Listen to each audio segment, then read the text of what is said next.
Hey folks, Malforian here, and welcome back to the channel. Today we're taking a look at Devlog 6, Growing the Beard, an excellent reference. And as you can see there, Riker just poking his head over the title there. Obviously a reference to most people's belief that TNG got good when Riker grew a beard. It's the same as Deep Space Nine, kind of got good when Sisko got the beard and shaved his head. Many would say, and I think I would agree. It was good before, but it obviously got way better after that. But anyway, just a quick dev diary this week. Not a lot of details, but I wanted to make a video because they are going to cover some of the community's biggest issues with the game at the moment. And there is confirmation we are getting a patch this coming week. So the week of the 22nd of October, we are going to get a big patch, they do say here. So it'll be interesting to see exactly what's included in there. But we're just going to get straight into it. As I said, not going to keep you long, so hit that like button and subscribe if you're new here. So to start off, they're just saying the top priority here is crashing issues. I still see on the subreddit people who have bought the game and still can't play it, which is wild to me. But anyway, hopefully they can get this patch out and it does make it playable for everyone. Obviously, if you paid for a game, you kind of want to play it. So hopefully they do get that done, and they are saying that is what they're focusing on most importantly at the moment. The next up is mission blockages. I haven't actually encountered this myself, but I can see how it could easily happen. I think the biggest one, and I'm not sure how they would fix this, is the Borg missions. If Picard dies, I think you cannot progress the Borg missions at all, because Picard's obviously quite intertwined with them.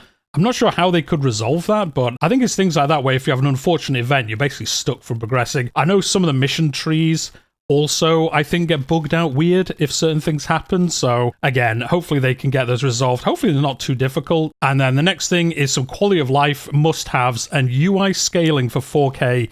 Yes, please. If you did watch my live stream, you'll see at the beginning, it was like 15 minutes of me trying to get the UI to scale bigger so you guys could watch it, but then also be actually legible for me. If you turn up the experimental UI setting, it basically just zooms in. It just makes the text and the graphics look horrendous. So yeah, I'm really down for some UI scaling for 4K, would be amazing. Other UI blockers, there's a couple of other things where like weird stuff overlaps and it's kind of hard to control, but they're a bit more minor, I think. The UI scaling in a game coming out in 2023, I think you've pretty much got to expect that a lot of people, especially I would say strategy players, I don't know why, but I expect strategy players to just have a nice big screen. I don't know why that's the case. I just for some reason think that. And then the next one, which is more funny, I think, although it is kind of immersion breaking, is the fact that Data dies of old age, which obviously shouldn't happen. It's Data. He can obviously die, but not from old age. So they are going to fix that. If you want that fixed earlier, there is actually a mod on the Steam Workshop to prevent him from dying from old age. So you can download that, and then obviously when they do the big fix, you won't have to have the mod. But until then, you can actually play without Data dying from old age. Immersion breaking bugs as well, such as 2 human races in the Federation. Yeah, I noticed this on the live stream. I was like, why is there 2 human races that are exactly the same? It looks like that is a bug. And the Enterprise D being left leaderless. Again, that can happen, I think, if certain people die at certain times. The other weird one I've seen is there being like 2 Rikers and not the 2 Rikers from the show. Was it Will Riker, obviously, and then what was the other one called? Wasn't it a teleporter malfunction and basically a duplicate was made? Was it Thomas Riker he was called? I think so anyway. But yeah, you can actually end up with a William T. Riker and just a William Riker, but they are actually kind of the same character, and it's not a Easter egg towards that storyline, it's just a mistake. So that shall hopefully also get fixed, otherwise you have basically 2 Rikers, which is a bit weird. And they're also saying there's plenty of other little bugs and fixes that they're going to try and do as well. Next, they're going to talk about the workshop and the fact it is actually working now on Steam. Again, a little bit weird, because this is obviously a copy of an earlier version of Stellaris that they kind of forked out and built the game on. So it's a little bit weird that Steam Workshop just didn't work at launch. But anyway, it is up and running. As I said here, there's not many mods on there. The Consortium's one, that is pretty good. The Tiny Outlier is great. As the author says here, it's great for Stellaris, and it's good to see it come over to Star Trek. If there's any other mods that you've played that you think are good, let us know in the comments down below. I'm sure we'd all enjoy playing some good mods in Star Trek. And then next, as I mentioned at the beginning, there's going to be a big patch coming out this week if it goes through QA. So we will have the patch notes this week. I'll do a video about that, obviously. Hopefully it does cover a lot of these issues. They can start getting the base of the game, like, you know, a solid base, and then they can start building onto that, which they're going to kind of cover in the next bit. Additionally, next week, they're also going to take a dive into what they're doing long-term, and no, not DLC yet.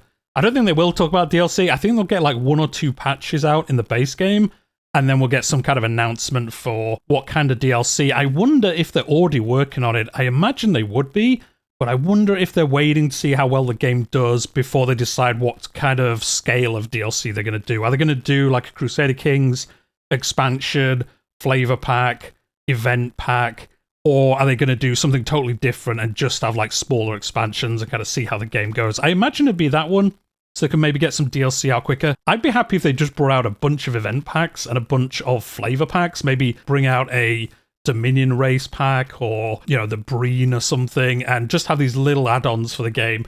Maybe let me know what you think in the comments down below. Would you rather they go like the bigger things, or would you rather they just kind of gradually build on the game for now, and then if the game succeeds, if people enjoy it, they can then worry about, you know, like the Delta Quadrant expansion and things like that, which is obviously going to come in the future if the game does well. We'll see what they're going to talk about next week. As I said, I imagine it's going to be like little additions to the game, little bits of free stuff for us to keep us going, and then whatever other quality of life things they bring along as well. But all good news there. And then that's basically it. Just saying thanks for all the feedback. They're saying, look, we've seen the negative reviews on Steam. Obviously not what a developer wants to see, but they are putting in a good spin here. Look, these are things that are going to help us work on the issues you're seeing. We're taking it on board. We're trying to make an improvement to the game. They're not kind of getting salty about it or anything. They're saying, look, it's not good enough really how it is. We're going to be working on these. We're going to get fixes out as soon as we can.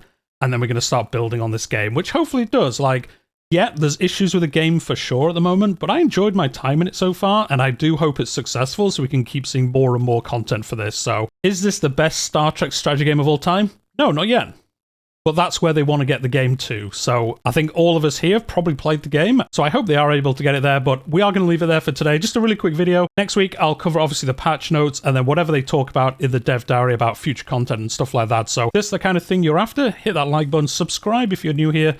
I'm obviously covering Star Trek Infinite, other Paradox games, and grand strategy games mainly on the channel. So if that's your kind of thing, subscribe. But we'll leave it there for today. I'll see you in the next one.